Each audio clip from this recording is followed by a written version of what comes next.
Okay, today we've got the fundamental theorem of calculus. We're going to work on this over the next couple days, so we're just going to get started with it today. So it's more commonly abbreviated as FTC, and it happens to have two parts. The first part is the more theoretical part, and the second part is actually the one where you evaluate your integrals. So if f is continuous on some closed interval a to b, then we say that big F of x equals to the integral from a to x of f of t dt has a derivative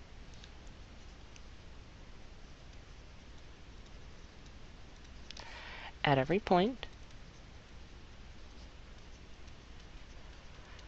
in the closed interval a to b, and the derivative of big F with respect to x is going to be d dx of the integral from a to x of f of t dt.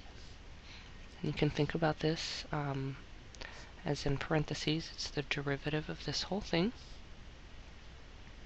And that is going to equal little f of x. So you need to make sure you don't use capital F's and little f's interchangeably. Big F represents the antiderivative of little f. So what we have from this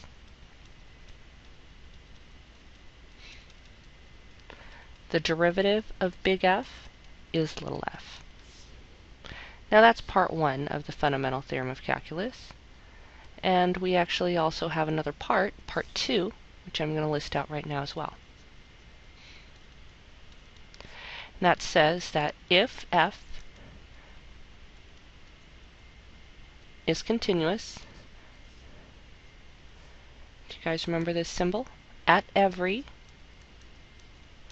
point on your closed interval a to b, and if big F is any antiderivative of f on that interval a to b,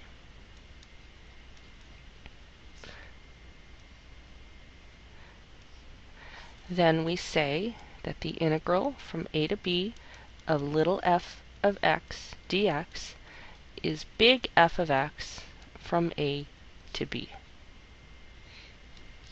And this part of it is actually what allows us to integrate.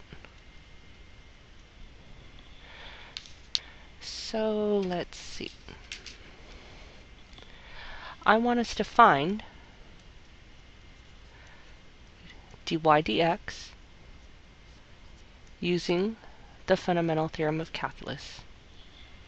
So let's say y equals to the integral from a to x of t cubed plus 1 dt. Okay, so I want to find dy dx, meaning I want to take the derivative of the integral. Well, the derivative and the integral basically cancel each other out, so all we have left is our function, but it's going to be f of x. So it's going to be x cubed plus 1, and that's it. You do not need to integrate this part first and then take the derivative. You should just know that the derivative and the integrals are inverse functions, so therefore they basically cancel each other out, and all you got to do is really plug in the x. Now how about this next one? What if we had y equals to the integral from x to 5 of 3t sine t dt? Okay, now in this case, if you notice, we have x on the bottom and our constant 5 on top. So the fundamental theorem of calculus only applies when it's the integral from a to x. Not x to a, it has to be a to x. So what we have to do here is we need to switch it so that it is. So in this case, I'm going to rewrite this as the integral from 5 to x of 3t sine t dt. And then go ahead and find the derivative. So d dx of negative the integral from 5 to x of 3t sine t dt. So our answer is just going to be negative, and we're going to plug in x, so negative 3x sine x. And that's it. Now let's go ahead and calculate some integrals.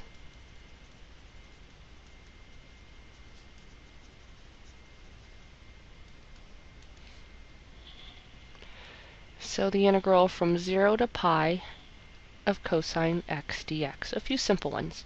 What's the integral of a cosine? So basically, again, what, when you take its derivative, gives you cosine x, and in this case, sine x from 0 to pi. You guys gotta know your trig. So sine of pi is equal to what? 0, and sine of 0 is equal to 0, so that's 0. How about another one with some trig? Negative pi over 4 to 0 of secant x tan x. Now we're going to do a whole lot more integration, different techniques of different types in our next chapter. So for now, we're just going to do some pretty simple ones. Guys know what, when you take the derivative of it, becomes secant x tan x? That's going to be secant x from negative pi over 4 to 0. So see if you can remember what secant 0 is, minus secant negative pi over 4. Now if it helps you, you can imagine your unit circle. And if it also helps you, you can think of this as 1 over cosine 0 minus 1 over cosine negative pi over 4. Maybe that'll help you guys. Cosine of 0 equals to 1, so 1 over 1 is 1. And cosine negative pi over 4 is down here in quadrant 4. The cosine value is the x value or the y value. It's the x value, so it's going to be positive 1 over radical 2. So the reciprocal of that is going to be radical 2. The integral from 1 to 4 of 3 over 2 radical x minus 4 over x squared dx. I would suggest that on problems like this, you guys convert your functions into ones with rational exponents. So write this out as x to the 1/2 power minus 4x to the negative 2 power. Utilize your parentheses or brackets, dx. Now this is just a little bit more complicated power rule. We'll take x to the 1/2, add 1 to your exponent, so you get x to the 3/2, and then multiply by the reciprocal, which is 2/3, which will basically cancel out this existing fraction. And then we'll take the x to the negative 2, add 1 to the exponent, and then divide by the negative, which is negative 1, and evaluate from 1 to 4. So cleaning this up, we have x to the 3/2 power plus 4 over x from 1 to 4. So we'll have 4 to the 3/2 plus 1 minus 1 to the 3/2, which is 1, plus 4. So 4 to the 3/2. So we'll square root the 4, then cube it. So 8 plus 1 minus 5 equals to 4. Okay, one last different kind of question. I want us to find the area, and I'm going to give you guys the equation. So I want to find the area enclosed by y equals to 3x squared minus 3 and the x-axis on the closed interval negative 2 to 2. Okay, so how do we do this? I want the area enclosed by the curve. So I need to know what this looks like. This is going to be a parabola that opens up, has a vertical stretch, but it's shifted down 3 spaces. So it's going to look something like this, with it crossing at 3. And I only want to know where this goes, or the area under the curve, from -2 to 2. So -2 to 2. And which section are we talking about? Do you guys know? I want the area enclosed by the curve and the x-axis. So the x-axis is right here. So I actually want to find all of this, and this, and this. But because I want the area enclosed, I want all positive values. You should be able to take note that this is symmetric. So if we simply find the area of the right half, we can just double it and we'll find the area of the whole thing. Now, trick is here it crosses the x-axis from being a negative function to a positive function, so we need to know where that occurs. So we can find its zeros. What are the zeros of y equals 3x squared minus 3? 0 means y value is 0. So that means x squared equals to 1, x equals to plus or minus 1. Pretty easy. Now this isn't drawn to scale, so don't freak out. So when we write this out, in terms of our integral, we really want 2 times, if we think of this as using symmetry, 2 times the integral from 0 to 2, but we actually want the absolute value of 3x squared minus 3, which we have figured out to be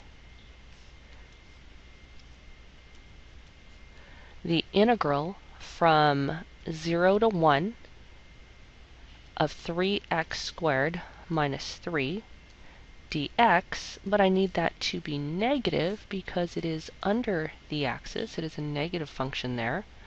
And then I have to add to it the integral from 1 to 2 of 3x squared minus 3 dx. And I have this 2 in the front because I'm doubling it to get the left half and the right half.